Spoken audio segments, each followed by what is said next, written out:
എന്റെ ജീവിതത്തിൽ ഞാൻ 17 കോടിയുടെ ടേൺ ഓവർ ഉണ്ടാക്കിയത് വെച്ചിട്ട് മാത്രമാണ് എന്നോട് സംസാരിക്കുന്നത്.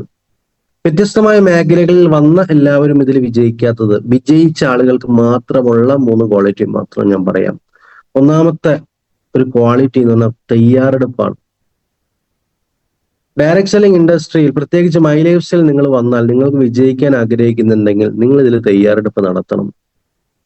എന്താ തയ്യാറെടുപ്പ് എന്ന് പറഞ്ഞാൽ മറ്റൊന്നുമല്ല, വ്യത്യസ്തമായ മേഖലകളിൽ ആ മേഖലയിൽ വിജയിക്കാനുള്ള തയ്യാറെടുപ്പ് നിങ്ങൾ നടത്തിയാൽ മാത്രമേ അവിടെ വിജയിക്കുള്ളൂ. ഒരു എഞ്ചിനീയർ ആവണമെങ്കിൽ അതിന് പഠിക്കണം, ഡോക്ടർ ആവണമെങ്കിൽ അതിന് പഠിക്കണം. എന്തിനു പറയുന്നത്, ഇതൊന്നും വേണ്ട. ഒരു മീൻകറി വെക്കണമെങ്കിൽ പോലും ആ മീൻകറി വെക്കാനുള്ള തയ്യാറെടുപ്പ് മുൻകൂട്ടി എടുക്കണം. ആദ്യം മീൻ കഴുകണം, മീൻ നന്നാക്കണം, മീൻ കഴുകണം, അതിന് വേണ്ട ഉപ്പ്, മുളക്, മസാലകളെല്ലാം സെറ്റ് ചെയ്ത് വെക്കണം. സമയാസമയങ്ങൾ ഇട്ട് കൊടുക്കേണ്ടത് ഇട്ട് കൊടുക്കണം. ഇങ്ങനെ ചെയ്ത് ഒരു തയ്യാറെടുപ്പ് നടത്തിയാൽ മാത്രമേ ആ കറി നന്നാവുള്ളൂ എന്ന് പറഞ്ഞ പോലെ തന്നെ, സിമ്പിളായി പറഞ്ഞതാട്ടോ. ഡയറക്ട് സെല്ലിംഗ് ബിസിനസ്സിൽ, മൈ ലൈഫ് സ്റ്റൈലിൽ വിജയിക്കണമെങ്കിൽ നിങ്ങൾ ആദ്യം ചെയ്യേണ്ടത് അതിനൊരു തയ്യാറെടുപ്പ് നടത്തുകയാണ്. എന്തൊക്കെ കാര്യങ്ങൾ തയ്യാറെടുപ്പ് നടത്തണം? ഒന്നാമത് നടത്തേണ്ട തയ്യാറെടുപ്പ് അല്ലെങ്കിൽ പ്രിപ്പറേഷൻ. നമുക്കൊരു ലക്ഷ്യം ഉണ്ടാവണം. നമ്മൾ എങ്ങോട്ടാ പോകേണ്ടത് എന്നൊരു ലക്ഷ്യം നമുക്ക് നിർബന്ധം. പല ആളുകൾ ആർക്കോ വേണ്ടി തിളയ്ക്കുന്ന സാമ്പാർ പോലെയാണ്. എങ്ങടെയെങ്കിലൊക്കെ പോവാം, എന്തെങ്കിലുമൊക്കെ ആവാന്നാണ് വിചാരിക്കുന്നത്. തുടങ്ങുമ്പോൾ ഭയങ്കര ആഗ്രഹമൊക്കെ ആയിരിക്കും. ഈ ബിസിനസ് സ്റ്റാർട്ട് ചെയ്യുന്ന സമയത്ത് അങ്ങനെ ഇങ്ങനെയൊന്നും ആഗ്രഹങ്ങൾ ഉണ്ടാവും. പക്ഷെ ഒരാഴ്ച 2 ആഴ്ച കഴിഞ്ഞ് ഈ ആഗ്രഹങ്ങളൊക്കെ മാറി നമ്മൾ ഒന്നുമല്ലാത്ത അവസ്ഥയിലേക്ക് പോകും. അവർ പണി നിർത്തേണ്ടി വരും. അപ്പൊ ഇതിൽ വേണ്ടത് ആദ്യമായിട്ട് ലക്ഷ്യം നിർബന്ധമാണ്. പല ആളുകൾ ഈ ബിസിനസ്സിൽ പരാജയപ്പെടുന്നത് ഇതിൽ തന്നെ 5 പ്രധാനപ്പെട്ട കാര്യങ്ങളാണ്. ഒന്നാമത്തത്, ഈ ബിസിനസിനെ കുറിച്ച് ഒരു കോൺഫിഡൻസും ഇല്ല. ഈ വണ്ടി എവിടേക്ക് എത്തും, ഇത് എന്നെ കൊണ്ടുപോകും, ഞാൻ രക്ഷപ്പെടും, ഒരു കോൺഫിഡൻസ് ഇല്ല. കോൺഫിഡൻസ് ഇല്ലാത്ത എന്തുകൊണ്ടാണ്? ഇവർക്കറിവില്ല. മറ്റു പല മേഖലകളിലും പുലികളായിരിക്കാം, പക്ഷെ ഡയറക്ട് സെല്ലിംഗ് ഇൻഡസ്ട്രിയിൽ വരുമ്പോൾ ഇവിടെ പുലിയാവണമെങ്കിൽ ഈ മേഖലയെ കുറിച്ചുള്ള അറിവുണ്ടാവണം. ഈ കമ്പനി എന്താണെന്നും ഇതിന്റെ പ്രോഡക്റ്റ് എന്താണെന്നും ഇതിന്റെ ഇൻകം പ്ലാൻ എന്താണെന്നും അറിയണമെങ്കിൽ ഇതിന്റെ സെമിനാറുകൾ കഴിയാവുന്നിടത്തോളം അറ്റൻഡ് ചെയ്യേണ്ടി വരും. കുറെ അറ്റൻഡ് ചെയ്യേണ്ടി വരും. മറ്റു പല മേഖലകളിലും 10,000 20,000 കിട്ടണമെങ്കിൽ 12 മണിക്കൂർ തപസ്സിരിക്കുന്ന ആൾക്കാരുണ്ട് നമ്മുടെ കൂട്ടത്തില്. പക്ഷെ ഡയറക്ട് സെല്ലിംഗ് ഇൻഡസ്ട്രി 2 3 മണിക്കൂർ പഠിക്കാൻ പോലും പലരും തയ്യാറില്ല. ഞാൻ പറയുന്നത് ചിലപ്പോൾ നിങ്ങൾക്ക് ഇഷ്ടമാവണമെന്നൊന്നുമില്ല, കാരണം ഞാനൊരു സുവിശേഷകനൊന്നും അല്ല. നിങ്ങളെ മോട്ടിവേറ്റ് ചെയ്യാൻ വന്ന ആളുമല്ല. ഞാൻ കുറച്ച് യാഥാർത്ഥ്യങ്ങളാണ് പറയുന്നത്. നിങ്ങൾക്ക് ഇഷ്ടമായാലും വേണ്ടില്ല, ഇഷ്ടമായാലും വേണ്ടില്ല, ഞാൻ പറയാനുള്ളത് ഞാൻ പറയും. നിങ്ങൾക്ക് ചെയ്യാനുള്ളവർക്ക് നിങ്ങൾക്ക് ചെയ്യാം. കാരണം അങ്ങനെ പറഞ്ഞിട്ട് എന്താ പറയാ, നല്ലത് പറയണം, എന്നെ കുറിച്ച് നല്ലത് നിങ്ങളെല്ലാം പറഞ്ഞുകൊണ്ടിരിക്കണം എനിക്ക് യാതൊരു ആഗ്രഹവും ഇല്ല. സത്യം സത്യം പോലെ പറയുക എന്നുള്ളതാ. ചില ആൾക്കാർ നാളെ വന്നിട്ട് പറയും, അയ്യോ ഒന്നും കിട്ടിയില്ല എന്ന് പറയണേക്കാൾ നല്ലത് കിട്ടാതിരിക്കാനുള്ള കാരണം എന്താന്ന് മനസ്സിലാക്കുന്നതല്ലേ. അപ്പൊ ഈ ബിസിനസിനെ കുറിച്ച് വ്യക്തമായ നോളജ് അത്യാവശ്യമാണ്. പറ്റാവുന്നിടത്തോളം മീറ്റിംഗ്, GTSകളായിക്കോട്ടെ, ഓൺലൈൻ മീറ്റിങ്ങുകളായിക്കോട്ടെ, വാട്ട് എന്ത് പറ്റാവുന്നതൊക്കെ അറ്റൻഡ് ചെയ്യണം. അപ്പൊ ഇതിനെക്കുറിച്ച് ഒരു നോളജ് കിട്ടും. ഈ അറിവ് വരുമ്പോൾ ഓട്ടോമാറ്റിക്കലി കോൺഫിഡൻസ് കൂടും. ഈ ഇരുട്ടത്ത് ഒരു ചെറിയ മെഴുകുതിരി കത്തിച്ച വെളിച്ചം വരുന്ന പറഞ്ഞ പോലെ, വെളിച്ചം കൂടുന്നവർ ഇരുട്ട് പോകുന്നു പറഞ്ഞ പോലെ തന്നെ, നമുക്ക് ഈ മേഖലയെ കുറിച്ച് അറിവ് വന്നുകൊണ്ടിരിക്കുന്ന സമയത്ത് സ്വാഭാവികമായിട്ടും നമ്മുടെ ടെൻഷനൊക്കെ മാറും, കോൺഫിഡൻസ് കൂടും, പറയാൻ ബുദ്ധിമുട്ടുണ്ടാവില്ല. രണ്ടാമത്തെ കാര്യം ക്ഷമയാണ്. ഈ ബിസിനസ്സിൽ കടന്നു വന്ന ആൾക്കാർ വിജയിക്കണമെങ്കിൽ ക്ഷമ വേണം. പക്ഷെ 10ഉം 20ഉം കൊല്ലം മറ്റു മേഖലകളിൽ ജോലി ചെയ്യാൻ ആർക്കും ഒരു ബുദ്ധിമുട്ടില്ല, ഒരു പരിഭവവും ഇല്ല, ഒരു പരാതിയില്ല. പക്ഷെ മൈ ലൈഫിൽ വന്ന് 2 ആഴ്ച കഴിഞ്ഞ് 2 10 കിട്ടിയില്ലെങ്കിൽ അപ്പൊ കരച്ചിൽ തുടങ്ങി. ഇത് ശരിയാവില്ല കേട്ടാ. ആ അങ്ങനെ 2 ആഴ്ച കൊണ്ട് 2,10,000 തരാൻ പറ്റുന്ന ഒരു പ്ലാൻ ആയിട്ട് കമ്പനി ഇതിനെ കണ്ടിട്ടില്ല. ഞാൻ പറഞ്ഞു വന്നതിന്റെ യാഥാർത്ഥ്യം ഇത്രയേ ഉള്ളൂ. ക്ഷമ വേണം. ഒരു വാഴ വെച്ചാൽ അത് കുലയ്ക്കാൻ വേണ്ടി 3 മാസമെങ്കിലും മിനിമം സമയം എടുക്കുമെന്ന് പറഞ്ഞ പോലെ, വന്നതിന് ശേഷം അത് വളരെ വേറെ സമയം എടുക്കും. ഈ ബിസിനസ്സിലും അങ്ങനെയൊക്കെ തന്നെയാണ്. ഈ ബിസിനസ് കുറച്ച് ക്ഷമയോടുകൂടി നിലനിൽക്കേണ്ട ബിസിനസ്സാണ്. ഇതൊരു ബിസിനസ്സാണ്, അത് ആദ്യം ബോധ്യപ്പെടണം. അല്ലാണ്ട് ഒരു താൽക്കാലിക സെറ്റപ്പ് അല്ല. താൽക്കാലിക സെറ്റപ്പ് പെട്ടെന്നാവും, പെട്ടെന്ന് പോവും. പക്ഷെ ബിസിനസ് അത് അതിൻ്റെതായ രീതിയിൽ വളരാൻ അതിൻ്റെതായ സമയം അതിന് കൊടുക്കണം. മൂന്നാമത്തെ കാര്യം, ഞാൻ ലക്ഷ്യത്തെക്കുറിച്ച് ആദ്യം പറഞ്ഞതാ. ലക്ഷ്യമില്ലാത്ത ഒരു ബിസിനസ്സിൽ എവിടെ എത്തൂല. എന്താ കാരണം? രാവിലെ എന്തിനാ എഴുന്നേൽക്കുന്നത്? ഞാൻ ഈ കഴിഞ്ഞ ദിവസം എന്റെ വീട്ടിലുണ്ടായ ഒരു സംഭവം പറയാം. എന്റെ മകൻ രാത്രിയാവുന്ന സമയത്ത് എന്നെ ഇങ്ങനെ വിളിച്ചൊരു 11 മണിയാകുമ്പോൾ, രാത്രി 11 മണിക്ക് ഞാൻ വന്നു കയറുന്ന സമയത്ത് എന്നോട് ചോദിക്കുക, താഴെയുള്ള മകനാണ്, വാപ്പച്ചി നേരം വിളിക്കാറായെന്ന് ചോദിച്ചു. ഞാൻ ചോദിച്ചു, എന്താ മോനെ എന്ന് ചോദിച്ചു. അപ്പൊ അവൻ പറഞ്ഞു, ഉറക്കം വരുന്നില്ല, പെട്ടെന്ന് നേരം വിളിക്കണം. ഒരു അങ്ങനെ ഞാൻ ഫ്രഷ് ആയി 11:30 ആകുമ്പോൾ കിടക്കാൻ വന്നു. പിന്നെയും ചോദിച്ചു, വാപ്പച്ചി നേരം വിളിക്കാറായിരുന്നു. നേരം വിളിക്കാറായിട്ടില്ലടാ. എന്തേ? അല്ല, നേരം വിളിച്ചിട്ട് വേണം റംബൂട്ടാൻ തിന്നാനെന്ന്. അതായത് ഇപ്പൊ റംബൂട്ടാനിന്റെ സീസൺ ആണല്ലോ. അപ്പോ എന്റെ ഒരു സുഹൃത്ത് ഒരു കിറ്റ് നിറച്ച് റംബൂട്ടാൻ കൊണ്ടുവന്നു. അപ്പൊ റംബൂട്ടാൻ കൊണ്ടുവന്നപ്പോ എന്റെ വൈഫ് കുറച്ച് തിന്നാൻ കൊടുത്തിട്ട് ബാക്കിയുള്ള അവിടെ വെച്ചിട്ട് പറഞ്ഞു, "ഇനി നാളെ കാലത്തെ തിന്നാൻ തരുള്ളൂ." ഇവന്റെ രാത്രിയുള്ള ചിന്ത മുഴുവൻ നേരം വെളുത്ത് കിട്ടിയിട്ട് വേണം അത് തിന്നാനെന്നാ. അപ്പൊ ഇടയ്ക്കിടയ്ക്ക് അവൻ ചോദിക്കണത് എന്തിനാ? നേരം വെളുത്തിട്ട് വേണം ഇതൊന്നും തിന്നാൻ വേണ്ടിയിട്ടാ. ഞാൻ ഇതോടെ പറയാൻ കാരണം എന്നറിയോ? ഇവിടെ പല ആൾക്കാർക്കും ലക്ഷ്യമില്ലാത്തത് കൊണ്ട് നേരം വെളുത്തിട്ടും കാര്യമൊന്നുമില്ല. നേരം വെളുത്താൽ എന്ത്, നേരം വെളുത്തില്ലെങ്കിൽ എന്ത്? ഏഹ് വെളുത്ത വെളുത്തില്ലെങ്കിൽ കുറച്ചു നേരം കൂടി കൂടുതൽ കിടന്നുറങ്ങണം എന്ന് ചിന്തിക്കുന്ന ആൾക്കാരാ. ലക്ഷ്യമുള്ളവർക്ക് രാത്രി ഉറക്കം ഉണ്ടാവില്ല എന്ന് പറയും. അവരതിനെ കുറിച്ച് ഇങ്ങനെ ചിന്തിച്ചുകൊണ്ടിരിക്കും. എന്റെ മോൻ, ഞാൻ പറഞ്ഞു, ഇവൻ ഈ നേരം വെളുക്കുന്നവരും ഉറങ്ങില്ല എനിക്കറിയാം. അതുകൊണ്ട് ഞാൻ റംബൂട്ടാൻ കുറച്ചുകൂടെ കൊണ്ടുവച്ച് കൊടുത്തിട്ട് പറഞ്ഞു, ഈ തിന്നിട്ട് എന്റെ സമാധാനം പറയും ഇറങ്ങിയാൽ മതി. അവൻ മെല്ലെ കുത്തി പൊളിച്ച് അതിനുള്ളിലത്തെ സാധനമൊക്കെ തിന്ന് ഞാൻ വന്നു നോക്കുമ്പോൾ 2 കിലോ ഇരുന്നിരുന്നു മുഴുവൻ അവൻ തീർത്തേക്കണു. നേരം വെളുത്ത് നോക്കുമ്പോ തോല് മാത്രമേ ഉള്ളൂ. ആ തരത്തിലേക്ക് ആക്കിയിട്ട്, അത് ലക്ഷ്യമുള്ളവർക്ക് ഉറക്കം ചിലപ്പോൾ കുറയും. ഇവിടെ ലക്ഷ്യമില്ല, ഒന്നുമില്ല, ആരൊക്കെങ്കിലും വേണ്ടിയിട്ട് ഇങ്ങനെ ഇത് ഞാൻ ഇങ്ങനെ എടുത്തു പറയാൻ കാരണം എന്താ പറയുക, ഇന്നെന്താ പണി? പല ഡിസ്ട്രിബ്യൂട്ടർമാരുടെ ഉദ്ദേശം ഇത്രയാണ്, നേരം വെളുത്തിട്ട് വേണം അങ്ങോട്ട് പോകാൻ ഇങ്ങോട്ട് പോകാൻ എന്ന് പറയും. നേരം വെളുത്താലാണ് വിളിക്കുക. നേരം വെളുക്കത്ത നമ്മൾ വിളിക്കുന്ന ആൾ അവരുടെ പാട്ടിന് പോയിണ്ടാവും. അപ്പൊ പിന്നെ നമ്മൾ ചിന്തിക്കുക, എന്താ, ഒന്ന് 10 മണിയാവട്ടെ എന്നിട്ട് പുറത്തിറങ്ങാം. ഈ കാപ്പി കുടിച്ചിട്ടേ ഞാൻ ആ പൈസ വെറുതെ പുറത്തു കൊടുക്കണ്ടല്ലോ. അങ്ങനെ 10 മണിയാവാൻ വേണ്ടി 10 മണിയാകുമ്പോൾ നമുക്ക് തീരുമാനം, ഇപ്പൊ ചൂടായി തുടങ്ങി, ഇനി എന്തായാലും ഉച്ചത്തെ ഫുഡ് കഴിച്ചിട്ടാവും. ഉച്ചയ്ക്ക് ഫുഡും കഴിച്ച് ഒരു 3-3:30 ആകുമ്പോൾ നമ്മൾ ഇറങ്ങി. അപ്പൊ തന്നെ അടുത്ത വിളി വരും, എന്ത്, 5 മണിക്ക് വീട്ടിൽ നിന്ന് ഭാര്യയുടെ കൂടെ കാപ്പി കുടിച്ചില്ലെങ്കിൽ, ചോറൊന്നില്ലെങ്കിൽ, ചായ കുടിച്ചില്ലെങ്കിൽ സങ്കടമായിട്ട് 5-5:30 ആകുമ്പോൾ തിരിച്ചു കയറും. എന്നിട്ട് എന്റെ പരാതി എന്താ, ഞാൻ മൈ ലൈഫ് കുറെ കാലമായി, എനിക്ക് ഒന്നും കിട്ടിയില്ല. എങ്ങനെ കിട്ടാനാ? എത്ര നേരം മൈ ലൈഫ് ചെയ്യുന്നുണ്ട്? എത്ര ആൾക്കാർക്ക് ബിസിനസ് കൊടുക്കുന്നുണ്ട്? വളരെ കുറച്ചേ ഉള്ളൂ. കാരണം ലക്ഷ്യമില്ല. എന്തായി തീരണം? എനിക്ക് വീട് വേണോ, കാറ് വേണോ, മക്കളെ പഠിപ്പിക്കണോ? ഇങ്ങനത്തെ ലക്ഷ്യങ്ങളൊന്നും തൽക്കാലം ഇല്ലാന്നേ. ഇതിങ്ങനെ എന്തോ ഒരു ഓളത്തിന് ഇങ്ങനെ പോകുന്നത് ഈ ബിസിനസ്സിൽ വിജയിക്കില്ല. വേഗം ലക്ഷ്യം സെറ്റ് ചെയ്തോ. അതൊക്കെ പ്രിപ്പറേഷന്റെ ഭാഗമാണ്, തയ്യാറെടുപ്പിന്റെ ഭാഗമാണ്. അടുത്ത കാര്യം, ചില ആൾക്കാർ ചിന്തിക്കും, ഞാൻ 2 ആളെ കൊണ്ടുവന്നിട്ടുണ്ടല്ലോ, എന്റെ ഇടത് സൈഡിലും വലത് സൈഡിലും. ഓർഗനൈസേഷൻ 1 ഒരുത്തനുണ്ട്, ഓർഗനൈസേഷൻ 2 ഒരുത്തനുണ്ട്. ഇനി ഇവര് അങ്ങോട്ട് ചെയ്തോളും, ഇന്റെ പണി എന്താ?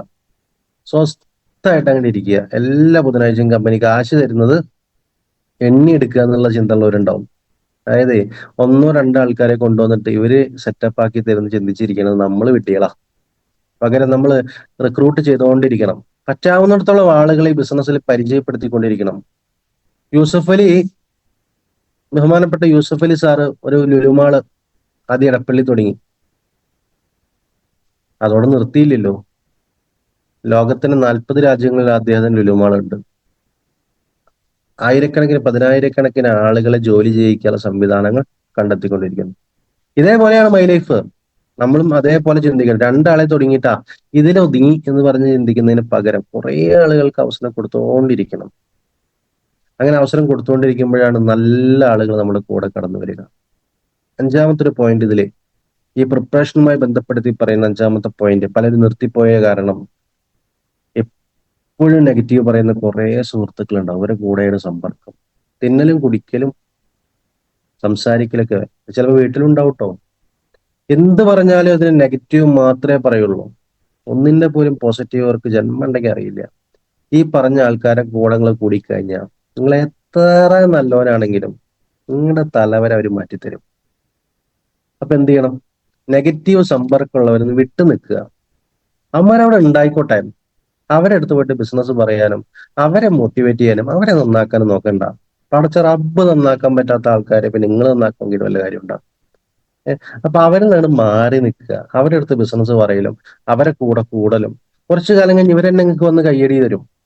ഇപ്പൊ പറയുന്ന അങ്ങനത്തെ, അയ്യോ അവരില്ലെങ്കിൽ ഞാനിപ്പോ ഇങ്ങനെ ആവൂലെന്ന് ചിന്തിക്കുന്നു വേണ്ട. എന്ത് കണ്ടാലും അത് നെഗറ്റീവ്സ് ആണ് പലരും പറയുന്നതെങ്കിൽ അവരിൽ നിന്ന് മാറി നോടുത്താൽ തന്നെ നിങ്ങൾ വിജയിക്കും. ഇതൊക്കെ ഒരു തയ്യാറെടുപ്പിന്റെ ഭാഗം, പ്രിപ്പറേഷന്റെ ഭാഗം. പിന്നെ എന്താ നിങ്ങൾ തയ്യാറെടുപ്പ് നടത്തേണ്ടത്? ഇത് സ്വന്തം ബിസിനസ്, നാട്ടുകാരുടെ ബിസിനസ് ആയിട്ട് കാണരുത്. പല ആളുകളും ഈ ബിസിനസ്സിലെ ഒരാൾ നിങ്ങളെ വിളിച്ചോണ്ടോ എന്ന് വിചാരിച്ച് അയാളുടെ ബിസിനസ് ആയിട്ട് നിങ്ങൾ ഇത് കണ്ടുപിടിക്കി കഴിഞ്ഞാൽ ഒരു മാറ്റവും ഉണ്ടാവില്ല. അപ്പോൾ ഐഡിയ അടിക്കാനും ഈ പ്രോഡക്റ്റ് ഒന്ന് പറയാനും ഇതിന്റെ ഇൻകം പ്ലാൻ ഒന്ന് പറയാനൊക്കെ ഒരു തയ്യാറെടുപ്പ് നമ്മൾ തന്നെ ചെയ്യണം. വേറെ ആരെങ്കിലും ചെയ്തുകൊണ്ട് നിങ്ങൾക്ക് കാര്യം ഉണ്ടാവും നിങ്ങൾ വിചാരിക്കരുത്. അപ്പൊ ഇതും തയ്യാറെടുപ്പിന്റെ ഭാഗം. ഇതിൽ നിങ്ങൾ വിജയിക്കണമെങ്കിൽ ബേസിക് ആയിട്ടുള്ള തയ്യാറെടുപ്പ് നിങ്ങൾ തന്നെ ചെയ്യണം. നിങ്ങളുടെ ലീഡർമാർക്ക് നിങ്ങളെ തള്ളാനേ പറ്റുള്ളൂ. മാക്സിമം അവർക്ക് നിങ്ങളെ അതാവണം, ഇതാവണം, അങ്ങനെയാവണം, ഇങ്ങനെയാവണം എന്ന് പറഞ്ഞു തരാനും മാത്രമേ സാധിക്കുകയുള്ളൂ. പക്ഷേ നിങ്ങൾക്ക് നിങ്ങളായി മാറാൻ ഇതിന്റെ തയ്യാറെടുപ്പുകൾ അത്യാവശ്യമാണ് എന്നുള്ളതാണ് ആദ്യത്തെ ഒരു പോയിന്റിലൂടെ എനിക്ക് നിങ്ങളോട് പറയാനുള്ളത്. രണ്ടാമത്തെ ഒരു പോയിന്റ്, പ്രധാനപ്പെട്ട ഒരു പോയിന്റ്, ഈ ബിസിനസ്സിൽ വിജയിക്കാൻ വേണ്ടത് റെസ്പോൺസിബിലിറ്റിയാണ്, ഉത്തരവാദിത്വം. പല ആളുകളും ഉത്തരവാദിത്തത്തെ കുറിച്ച് പറയുമ്പോൾ വലിയ കഥയാ. നമ്മളൊരു യാത്ര പോവുകയാണെങ്കിൽ ആ യാത്രയില് വണ്ടി ഓടിക്കുന്നത് നമ്മളാണെന്ന് കരുതുക. ഞാൻ വണ്ടി ഓടിക്കുകയാണെങ്കിൽ എന്റെ സാഹചര്യത്തിനനുസരിച്ച് എനിക്ക് ആക്സിലേറ്റർ കൊടുക്കാൻ പറ്റും. എനിക്ക് സ്പീഡ് കൂട്ടണം എന്ന് തോന്നിയാൽ സ്പീഡ് കൂട്ടാം, സ്പീഡ് കുറയ്ക്കണം എന്ന് തോന്നിയാൽ സ്പീഡ് കുറയ്ക്കാം. ആ വണ്ടിയിൽ ഏറ്റവും ബാക്കിലിരിക്കുന്ന നൗഷാദ് എന്ന് പറയുന്ന ഞാൻ വണ്ടി സ്പീഡിൽ പോകണം വിചാരിച്ചിട്ട് ആക്സിലേറ്റർ കൂട്ടിയിട്ട് വല്ല കാര്യമുണ്ടോ? എങ്ങനെ വണ്ടി പോകാൻ വേണ്ടിയിട്ട് ഞാൻ അങ്ങനെ കാര്യം ഇങ്ങനെ ചവിട്ടന്നെ, സീറ്റമ്മ ചവിട്ടിയുണ്ടെന്ന് വണ്ടി സ്പീഡിൽ പോയില്ലടോ. ഇത് പോണെങ്കിൽ അത് ഓടിക്കണം തന്നെ തീരുമാനിക്കണം. ഞാൻ പറഞ്ഞു വന്ന റെസ്പോൺസിബിലിറ്റിയെ കുറിച്ചാണ്. റെസ്പോൺസിബിലിറ്റിയെ കുറിച്ച് പറയുമ്പോൾ ഈ വണ്ടി ഓടിക്കുന്ന ആൾ ഞാനാണെന്നുള്ള ബോധം ഉണ്ടാവണം. ഡയറക്ട് സെല്ലിംഗ് ഇൻഡസ്ട്രിയിൽ ആരും എന്നെ പഠിപ്പിച്ച് ഇവിടെ കൊണ്ടുവന്ന് ഇറക്കി തന്നു. ഇനി അങ്ങോട്ട് ബാക്കിയുള്ള കാര്യങ്ങൾ ചെയ്യേണ്ട ആൾ ഞാൻ തന്നെയാണ്. ഇതിന്റെ റെസ്പോൺസിബിലിറ്റി, ഡ്രൈവിംഗ് സീറ്റിൽ നമ്മൾ കയറിയിരിക്കാതെ നമ്മുടെ വണ്ടി നമ്മളെ ഇഷ്ടത്തിന് പോകണം ചിന്തിക്കുന്നത് യാതൊരു അർത്ഥമില്ല. ഇവിടെ ചില ആൾക്കാർ ആരോ ഓടിക്കുന്ന വണ്ടി കയറി ഇരുന്നിട്ട് വണ്ടി പോണില്ലേ വണ്ടി പോണില്ലേ എന്ന് പറഞ്ഞുകൊണ്ടിരിക്കുക. നിങ്ങളൊന്ന് മുന്നിട്ടിറങ്ങി വെക്കുക, നിങ്ങളുടെ പിന്നിൽ ഇഷ്ടംമാതിരി ആൾക്കാരുണ്ടാവും. അതിന് പകരം അവൻ പോയാൽ അവൻ നന്നായാൽ ഞാൻ നന്നാവും, അവൻ ശരിയായാൽ ഞാൻ ശരിയാവും, അവനാണ് എന്റെ പ്രശ്നം ഉപരി ആ വിരൽ അങ്ങോട്ട് ചൂണ്ടണ്ട, നേരെ അങ്ങോട്ട് ചൂണ്ടിക്കോ. ഇങ്ങടേ എന്റെ അല്ല, സ്വന്തം. നമ്മളെ ചൂണ്ടി നമ്മളെ നന്നാക്കാൻ പഠിക്കുക, നമ്മളിൽ മാറ്റം വരുത്താൻ പഠിക്കുക. ഞാൻ എപ്പോഴും പഠിച്ചുകൊണ്ടിരിക്കുന്നത് എന്നിൽ എന്തെങ്കിലും അപ്ഡേറ്റ് ചെയ്യാൻ പറ്റുമോ, എന്നിൽ എന്തെങ്കിലും അപ്ഡേറ്റ് ചെയ്യാൻ പറ്റുമോ എന്നാണ്. അല്ലാതെ മറ്റോനെ അപ്ഡേറ്റ് ചെയ്യാൻ അവൻ വിചാരിക്കണ്ടേ. പശുവിന് വെള്ളം കൊണ്ടുവച്ചു കൊടുക്കാനല്ലേ നമുക്ക് പറ്റുള്ളൂ, കുടിക്കുന്നു പറയാനും പറ്റും. കുടിക്കുന്നില്ല നമ്മൾ എന്താ ചെയ്യാം? ഇതേപോലെയാണ് ഈ ബിസിനസ്. നമുക്ക് ലീഡേഴ്സിന് ഇത് കൊടുക്കാനേ സാധിക്കുള്ളൂ. ഇത് നന്നായിട്ട് ചെയ്യേ, ഇതിന്റെ വരുംപരായികൾ പറഞ്ഞു കൊടുക്കാനേ പറ്റുള്ളൂ. പക്ഷെ ഉത്തരവാദിത്തം ഏറ്റെടുത്തില്ലെങ്കിൽ തീർച്ചയായിട്ടും രക്ഷയില്ലാട്ടോ, ഒരു കഥയില്ല പിന്നെ. അപ്പോ എന്റെ പ്രിയപ്പെട്ടവരെ, നിങ്ങൾ ഡ്രൈവിംഗ് സീറ്റിലേക്ക് ഇറങ്ങിയിരിക്കുക. ആരൊക്കെ നിങ്ങളെ കൊണ്ടുവന്ന് നിങ്ങൾ നോക്കണ്ട, വണ്ടി നിങ്ങൾ ഓടിച്ചു തുടങ്ങിക്കോ. തയ്യാറെടുപ്പ് ഉണ്ടെങ്കിൽ വണ്ടി ഓടിക്കുമ്പോൾ ഒരു കുഴപ്പമില്ല. ബൈക്ക് ഓടിക്കുമ്പോൾ ഹെൽമെറ്റ് വെക്കണം, കാർ ഓടിക്കുമ്പോൾ സീറ്റ് ബെൽറ്റ് ഇടണം എന്ന് പറഞ്ഞ പോലെ ഞാൻ ആദ്യം അതുകൊണ്ട് തയ്യാറെടുപ്പ് പറഞ്ഞത്. ഈ തയ്യാറെടുപ്പുകളോടുകൂടി നിങ്ങൾ ഈ പണി തുടങ്ങിയാൽ 1% പോലും ടെൻഷൻ വേണ്ട. നിങ്ങൾ റെസ്പോൺസിബിൾ ആണെങ്കിൽ നിങ്ങൾക്ക് പണ്ട് ശങ്കരാടി പറഞ്ഞ പോലെ തന്നെ കുറച്ച് പച്ചപ്പുല്ലും കുറച്ച് പിണ്ണാക്കൊക്കെ തിന്നാൻ കിട്ടിക്കഴിഞ്ഞാൽ പാല് ഷെർന്ന് പറഞ്ഞു പോലെ വരുന്ന പറഞ്ഞ പോലെ എല്ലാ ബുധനാഴ്ച മുടങ്ങാണ്ട് അക്കൗണ്ടിൽ പൈസ വരും. ഉത്തരവാദിത്തമുള്ളവർക്ക്. അല്ലാത്തവർക്ക് പറയും അവിടെ ഒരാൾ കാശുണ്ടാക്കിയിട്ടാ, ഇവിടെ ഒരാൾ കാശുണ്ടാക്കിയിട്ടുണ്ടെന്ന് പറഞ്ഞിട്ട് ഇരിക്കാൻ മാത്രമേ പറ്റുള്ളൂ. ലീഡർമാരെ കുറ്റം പറഞ്ഞിട്ട് ഒരു കാര്യമില്ല. ലീഡർമാരെ കുറ്റം പറയുന്നതിന് പകരം എല്ലാ അമ്പുകളും നമ്മൾ മുന്നിൽ നിന്ന് നേരിടുന്നവരായിട്ട് മാറുക, റെസ്പോൺസിബിലിറ്റി ഉള്ളവരായിട്ട് മാറുക. ഉത്തരവാദിത്തമുള്ള ടീമിനെ ഉണ്ടാക്കാൻ പറ്റുള്ളൂ. ശരിക്കും പല ഡിസ്ട്രിബ്യൂട്ടർമാരും ചിന്തിക്കാറുണ്ട്, സാറേ എനിക്ക് 100 പേരെ ടീം വേണം സാറേ, അല്ലെങ്കിൽ 200. ഇപ്പൊ നിങ്ങളൊക്കെ ചിലപ്പോൾ ചിന്തിക്കുന്നുണ്ടാവും നല്ല ടീം വേണമെന്ന്. നല്ല ടീം വേണമെന്ന് ചിന്തിക്കുന്ന ആൾക്കാരോട് എനിക്ക് പറയാനുള്ളത്, നിങ്ങളിപ്പോ ഒരു ആഗ്രഹിക്കുന്നില്ലേ നല്ലൊരു ലീഡറെ വേണമെന്ന്? ടീം അവിടെ നിൽക്കട്ടെ. നിങ്ങൾക്കും ഇല്ലേ മുന്നേ നയിക്കുന്ന നല്ലൊരു ലീഡർ എനിക്കുണ്ടായെങ്കിൽ അങ്ങനെ ഒരു തോന്നൽ നിങ്ങൾക്ക് ഉണ്ടെങ്കിൽ, ഇതേപോലെ തന്നെയല്ലേ ഓരോ ടീമിനും ഒരു ലീഡർ വേണമെന്നുള്ള തോന്നൽ ഉണ്ടാവും. ആ ലീഡറായിട്ട് നമ്മൾ മാറിക്കഴിഞ്ഞാൽ സ്വാഭാവികമായിട്ട് ഉത്തരവാദിത്തമുള്ള ലീഡർക്ക് ഉത്തരവാദിത്തമുള്ള ടീം ഉണ്ടാവും. ഉത്തരവാദിത്തം ഇല്ലാത്ത ലീഡർക്ക് ഒന്നും ഉണ്ടാവില്ല. ഇത് പറയുമ്പോൾ ചെറിയൊരു കഥ പറയാൻ ആഗ്രഹിക്കുക, മറ്റൊന്നുമല്ല. എല്ലാ ആൾക്കാർക്കും ചിലപ്പോ ഇത് ഉൾക്കൊള്ളണമെന്നൊന്നും ഇല്ലാട്ടാ. ഉൾക്കൊള്ളേണ്ടവർ മാത്രം ഉൾക്കൊണ്ടാ മതി. ഉം മറ്റൊന്നുമല്ല, ഒരിക്കൽ ഒരു ചെറുപ്പക്കാരൻ നല്ല ഒരു കടപ്പുറത്ത് കൂടെ ഇങ്ങനെ പോയിക്കൊണ്ടിരിക്കുക. അത് സ്ഥിരങ്ങൾ കേൾക്കണ കഥ തന്നെ, എങ്ങാനും നന്നായാലോ വെച്ചിട്ടാ. ഏഹ് അപ്പൊ കടപ്പുറത്ത് കൂടെ ഇങ്ങനെ പോയിക്കൊണ്ടിരിക്കുമ്പോ ഇങ്ങനെ തിര ഇങ്ങനെ വന്ന് അടിച്ചുകൊണ്ടിരിക്കുമ്പോ ഓരോ തിരയിലും പതിനായിരക്കണക്കിന് ലക്ഷക്കണക്കിന് മീനുകൾ ഇങ്ങനെ ഈ കടലിന്റെ മണ്ണിലോട്ട് കേറി വീഴുക, ഇങ്ങനെ പറന്ന് വീഴുക എന്ന് പറയില്ലേ. ഈ മീൻ ഇങ്ങനെ വന്ന് വീണ് കണ്ടിട്ട് ഒരു ചെറുപ്പക്കാരന് ഇത് സഹിക്കാൻ പറ്റണില്ല. പതിനായിരക്കണക്കിന് ലക്ഷക്കണക്കിന് മീനാണ് ഓരോ തിരയിലും വന്ന് ഇങ്ങനെ കരയ്ക്കടിയണത്. ഇതിങ്ങനെ കിട്ടുന്ന ശ്വാസം കിട്ടാതെ പെടയുക. ഇത് പെടയണ് കണ്ടപ്പോ ഈ ചെറുപ്പക്കാരൻ ഓരോന്നിനും എടുത്തിട്ട് ഇങ്ങനെ വളരെ ഫാസ്റ്റ് ആയിട്ട് കടലിലേക്ക് ഇങ്ങനെ തിരിച്ചറിഞ്ഞുകൊണ്ടിരിക്കുക. ഇങ്ങനെ തിരിച്ചറിഞ്ഞുകൊണ്ടിരിക്കുന്ന കണ്ടിട്ട് ഇവന്റെ ഒരു കൂട്ടുകാരൻ ചോദിച്ചു, അനക്കെന്താടാ പ്രാന്താണ്? ലക്ഷക്കണക്കിന് മീനാണ് ഇങ്ങോട്ട് വീണുകൊണ്ടിരിക്കുന്നത്, ഇതിന്റെ ഇടയിൽ നീ ഓരോന്നിനെ പിടിച്ച് ഇട്ടിട്ട് എവന്ത് നന്നാവനാ? ഇതൊക്കെ കേട്ടിട്ട് നമ്മുടെ ചെറുപ്പക്കാരൻ എന്ത് ചെയ്തു എന്നറിയോ? ഒരു മീനിനെ ഇങ്ങനെ പിടിച്ചിട്ട് അങ്ങോട്ട് വെള്ളത്തിലേക്ക് ഇട്ടിട്ട് പറഞ്ഞു, എല്ലാം ഒന്നും നന്നാവില്ല, പക്ഷെ ഞാൻ ഈ ഇടുന്ന ഒരെണ്ണം ഉണ്ടല്ലോ, ഇത് രക്ഷപ്പെടും. കരക്കടിയിൽ നിന്ന് എല്ലാ മീനിനും ഇയാൾക്ക് രക്ഷപ്പെടുത്താൻ പറ്റില്ല, പക്ഷെ പിടിച്ചിടുന്ന ഓരോ മീനും വെള്ളത്തിലേക്ക് വിടുമ്പോൾ അതിന് വായു കിട്ടുകയും അത് രക്ഷപ്പെടുകയും ചെയ്യും. ഞാൻ ഇവിടെ പറയാൻ കാരണം, എല്ലാരും രക്ഷപ്പെടുത്താനും നമുക്ക് പറ്റില്ല. പകരം നമ്മൾ കൊടുക്കുന്ന ആള് രക്ഷപ്പെടും. കോടിക്കണക്കിന് ആളുകൾ ലോകത്തുള്ള ഈ ലോകത്ത് നമ്മുടെ കൂടെ നിൽക്കുന്നവരെ മാത്രമേ നമുക്ക് രക്ഷപ്പെടുത്താൻ പറ്റുള്ളൂ. എല്ലാവരും രക്ഷപ്പെടുത്താൻ ആരെങ്കിലൊക്കെ ചിന്തിക്കുന്നുണ്ടെങ്കിൽ അത് തെറ്റാ. ഈ ബിസിനസ് ചില ആൾക്കാർ നന്നാക്കാൻ കൊണ്ടുവരും. ഒരാളെ നന്നാക്കാനുള്ള ബിസിനസ്സാണ് മൈ ലൈഫ് എന്ന് ചിന്തിക്കും. തെറ്റാണ്. ഇതിൽ നന്നാക്കാൻ ആരെയും പറ്റില്ല. നല്ല ആൾക്കാരെ നിലനിർത്താൻ മാത്രമേ അതിന് പറ്റുള്ളൂ. ചില ആൾക്കാർ ഇതിൽ കൊണ്ടുവന്നിട്ട് അവരെ പഠിപ്പിച്ച് സെറ്റപ്പ് ആക്കാം. പണിയെടുക്കാൻ തയ്യാറില്ലാത്തവരെ ഇതിൽ കൊടുത്തിട്ട് നന്നാക്കി എടുക്കാൻ ആരും ചിന്തിക്കേണ്ടെന്നേ. അവർ ഇത്ര കാലമായിട്ട് നന്നാവാത്ത അവരെ നമ്മൾ ഇവിടെ പിടിച്ച് എന്ത് നന്നാക്കാനാ? ഇവിടെ നല്ലവരെ മെച്ചപ്പെടുത്താൻ മാത്രമേ മൈ ലൈഫ് ഉപയോഗിക്കാവൂ. അതായത് പ്രവർത്തിക്കുന്നവന്റെ കൂടെ നിൽക്കുക, പണിയെടുക്കാത്തവന്റെ കൂടെ നടന്ന് ചെരുപ്പ് തേക്കേണ്ട, വണ്ടിയിലെ പെട്രോൾ തീർക്കണ്ട. അത് നന്നാവുള്ളതല്ല. കാരണം അവർക്ക് വലിയ ലക്ഷ്യമൊന്നും ഇല്ലാവില്ല. അപ്പൊ പറഞ്ഞു കൊടുക്കാം, തിരുത്താൻ പറ്റുന്നവരെ തിരുത്തുക. ചില ആളുകൾ ചിന്തിക്കുന്നത് എന്താ അറിയോ? അവൻ നാളെ ശരിയാവും, മറ്റൊന്ന് ശരിയാവും. അങ്ങനെ കൊല്ലങ്ങൾ കഴിഞ്ഞ് ചെരുപ്പ് തേഞ്ഞിട്ടൊന്നും തിരിഞ്ഞു നോക്കുമ്പോൾ നമ്മൾ പെട്രോൾ അടിച്ച കാശ് പോയിണ്ടാവും, നമ്മുടെ ചെരുപ്പും പോയിണ്ടാവും. ചെയ്യാൻ ആഗ്രഹിക്കുന്നവനെ ഏത് സാഹചര്യത്തിനും വളരെ ചില ആൾക്കാർ പറഞ്ഞിട്ടുണ്ട്, സാറേ ഞാൻ അങ്ങനെയായി ശരിയാവും, ഇങ്ങനെയായി ശരിയാവും, 4 കൊല്ലം കഴിഞ്ഞാൽ ശരിയാവും, 5 കൊല്ലം കഴിഞ്ഞ് ശരിയാവും. നടക്കാനില്ല. ഇപ്പൊ ചെയ്യേണ്ടത് ഇപ്പൊ ചെയ്യാത്തവൻ 10 കൊല്ലം കഴിഞ്ഞ് എന്ത് ചെയ്യും ചിട്ടാ? ഇന്നലത്തെ 24 മണിക്കൂർ കഴിഞ്ഞു, മിനിഞ്ഞാന്ന് 24 മണിക്കൂർ കഴിഞ്ഞു. ഈ 24 മണിക്കൂർ ഒന്നും ചെയ്യാത്തവൻ നാളെ 24 മണിക്കൂർ എന്തോ ഒന്ന് ചെയ്യുന്നു വിചാരിച്ച് പ്രതീക്ഷിച്ച് അവന്റെ പിന്നാലെ നടക്കുന്ന ആൾക്കാരെ ഞാൻ നമിക്കുന്നു. ഏഹ് പിന്നെ ഒരു പ്രതീക്ഷയാണ്, എങ്ങാനും ചെയ്താലോ ഒന്നില്ലേ. അങ്ങനെ വെറുതെ പ്രതീക്ഷിക്കുന്നു വേണ്ട. ലീഡർമാരോടാ പറയാനുള്ളത്. ഇത് നന്നായവരെ മെച്ചപ്പെടുത്താനേ പറ്റുള്ളൂ. എന്തെങ്കിലും പണിയെടുക്കുന്നവന് സപ്പോർട്ട് കൊടുക്കുക, ഹോം മീറ്റിംഗ് എടുക്കുന്നവന് സപ്പോർട്ട് കൊടുക്കുക, ഫോളോ അപ്പ് ചെയ്യുന്നവന് സപ്പോർട്ട് കൊടുക്കുക. ഒരു വർക്കും ചെയ്യാത്തവനെ ഇങ്ങനെ പിന്നാലെ നടന്നിട്ട് നാളെ ശരിയാവും നാളെ ശരിയാവും എന്നുള്ള സമയങ്ങൾ കളയണ്ട. വെറുതെ ഇവന്മാര് നന്നാവള്ളല്ല. ചിലപ്പോ നിങ്ങൾക്ക് ഇഷ്ടാവില്ല ഞാൻ പറഞ്ഞില്ലേ, ഞാൻ സുവിശേഷം പറയാൻ വന്നതല്ലാന്ന്. ഇതിന്റെ യാഥാർത്ഥ്യം അത്ര തന്നെയാണ്. അത്രത്തോളം നമുക്കിത് അറിയാം. നമ്മൾ കുറെ അതിന്റെ പിന്നാലെ നടന്നവരെ നമുക്കറിയാം. കുറച്ച് കഴിഞ്ഞ് പറയും, സാറിന് ശരിയാവില്ല സാറേ, ഞാൻ പോവാന്ന് പറയും. പക്ഷേ കാമ്പുള്ളവർ നിങ്ങളുടെ കൂടെ നിൽക്കും. അപ്പൊ അതിനുള്ള തയ്യാറെടുപ്പുകൾ നടത്തുക, അതുപോലെ തന്നെ റെസ്പോൺസിബിലിറ്റി. മൂന്നാമതൊരു പോയിന്റ് കൂടി ഞാൻ പറഞ്ഞു നിർത്തുകയാണ്, കമ്മിറ്റ്മെന്റ് ആണ്. പല ആൾക്കാരും ഈ ബിസിനസ്സിലെ നിങ്ങളുടെ ശക്തമായ ഇടപെടൽ കൊണ്ട് 20 ലക്ഷം 25 ലക്ഷം 50 ലക്ഷം ബിസിനസ് ഒരു സൈഡിലായിട്ടുള്ളവരെ കാണാം.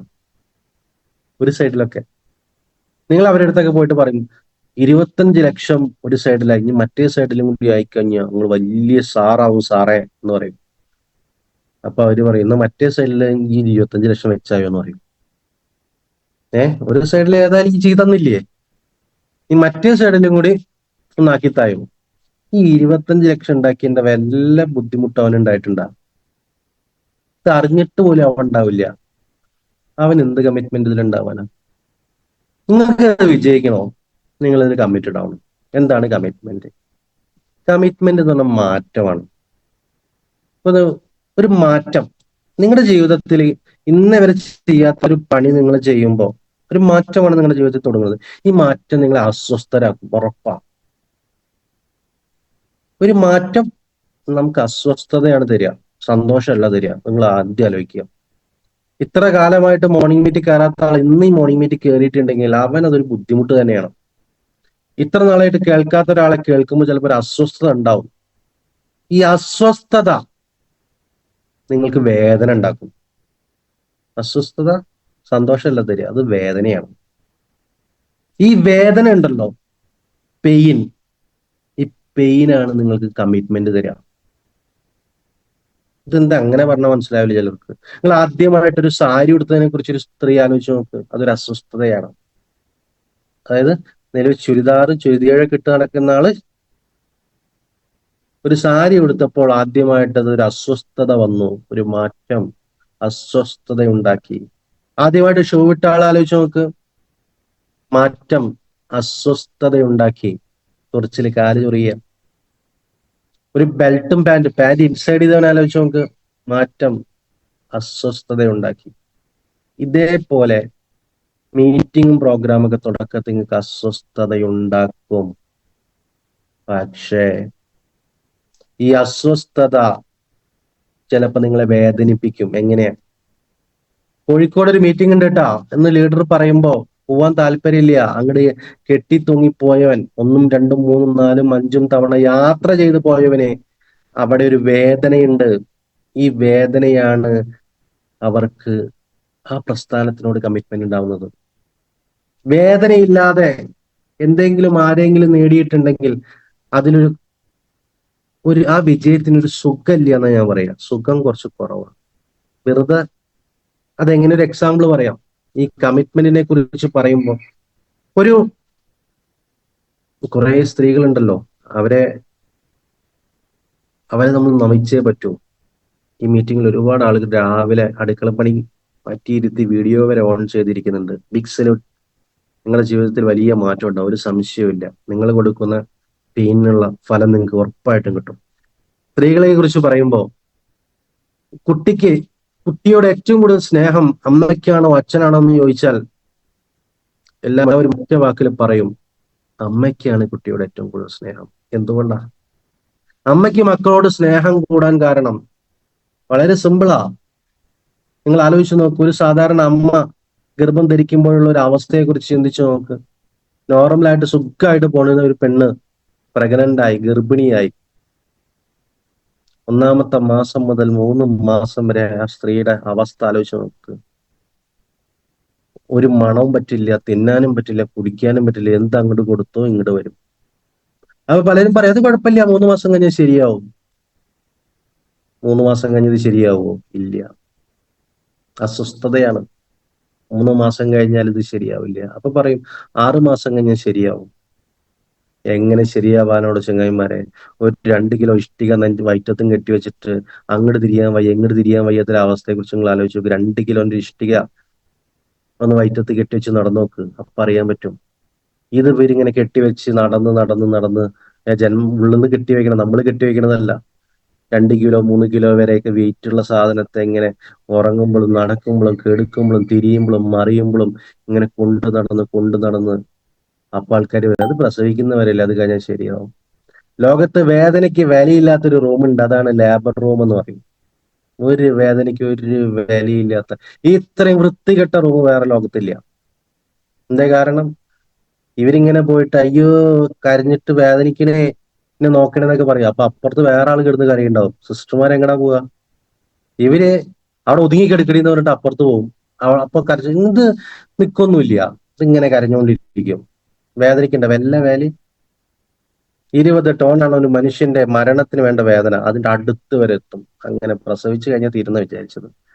പ്രസവിച്ചു കഴിഞ്ഞ പിന്നെ സ്വസ്ഥത ഉണ്ടാ? പിന്നെ കുട്ടിയുടെ കാര്യമായി. എങ്ങടെങ്കിലും പോവാൻ പറ്റുമോ? എങ്ങനെയും തിരിയാൻ പറ്റുമോ? ഇത്രയൊക്കെ സ്നേഹിച്ച് ആ അസ്വസ്ഥതയൊക്കെ ഉണ്ടാക്കിയിട്ട് ഇനി കുട്ടി അങ്ങ് വീണ് കഴിഞ്ഞ് വന്നു കഴിഞ്ഞാൽ ശരിയാവും നമ്മൾ വിചാരിക്കുക. ഇത് എവിടെ കൊണ്ടുവച്ചോ അവിടെ അപ്പിടും, എവിടെ എടുത്തോ അവിടെ മൂത്രമൊഴിക്കും, അങ്ങോട്ട് തിരിഞ്ഞാൽ ഇങ്ങോട്ട് തിരിഞ്ഞാൽ ഇങ്ങനെ കരഞ്ഞുകൊണ്ടിരിക്കും. ഇപ്പൊ ശരിയാവും വിചാരിക്കും. ഇത് 2 വയസ്സായി ശരിയാവുമെന്ന് വിചാരിക്കും, 3 വയസ്സായി ശരിയാവുമെന്ന് വിചാരിക്കും. ഇങ്ങനെ ശരിയാക്കാൻ നോക്കി രക്ഷിതാവ് ശരിയല്ലാണ്ടാവും. ബെറ്റ നിങ്ങൾ ആലോചിച്ച് നോക്ക്, ഒരു ആണും പെണ്ണും കൂടിയിട്ട് ഒരു കുട്ടീനായിട്ട് പോവാണ്. അമ്മ മെലിഞ്ഞ് മെലിഞ്ഞ് പെൻസിൽ പോലെ ഉണ്ടാവും, കുട്ടി വീർത്ത് വീർത്ത് കൊഴുക്കട്ട പോലെ ഉണ്ടാവും. ഈ കുട്ടീനെ എടുത്തിട്ട് അമ്മ ഇങ്ങനെ എടുത്തു നടക്കും. ഒരിക്കൽ പോലും അമ്മ കുട്ടീനെ എന്ത് പറയില്ല, എന്റെ കൈ കടയണോ എന്ന് പറയില്ല. പക്ഷെ ആ കുട്ടീനെ കെട്ടിയവന്റെ കയ്യിൽ നിന്ന് എടുക്കാൻ കൊടുത്തോക്ക്, ഒരു 10 മിനിറ്റ് എടുത്തിട്ട് പറയും, ഇയാൾ ചോദിക്കും ഇതിനെന്താ തിന്നാൻ കൊടുക്കുന്നത്, കൊഴുക്കട്ടയാണോ അതോ ഇരുമ്പും കട്ടയാണോ എന്ന് ചോദിക്കും. കൈ കടഞ്ഞിട്ട് വയ്യ, ഒന്ന് മാറി പിടിക്കുന്ന പറയും. ഞാനിതോടെ പറഞ്ഞ് നിങ്ങൾക്ക് തമാശയായിട്ട് തോന്നാം, പക്ഷെ ഒരു കുട്ടിയോട് ഒരു അമ്മയ്ക്കുള്ള കമ്മിറ്റ്മെന്റ് ഇത്രയധികം ഉണ്ടാവാനുള്ള കാരണം എന്താണെന്നറിയോ? ആ കുട്ടിയുടെ ഓരോ സാഹചര്യത്തിലും ഈ അമ്മ ഇട്ട പെയിനാണ് ആ കുട്ടീനെ, ആ പെയിൻ ഉണ്ടല്ലോ, വേദനയാണ് ആ കുട്ടിയോട് സ്നേഹം തോന്നാൻ കാരണം. ഇവിടെ ബിസിനസ്സിൽ നിങ്ങൾക്ക് സ്നേഹം വേണോ? അതിന് വേണമെങ്കിൽ നിങ്ങൾ കുറച്ചൊക്കെ കഷ്ടപ്പെടണം.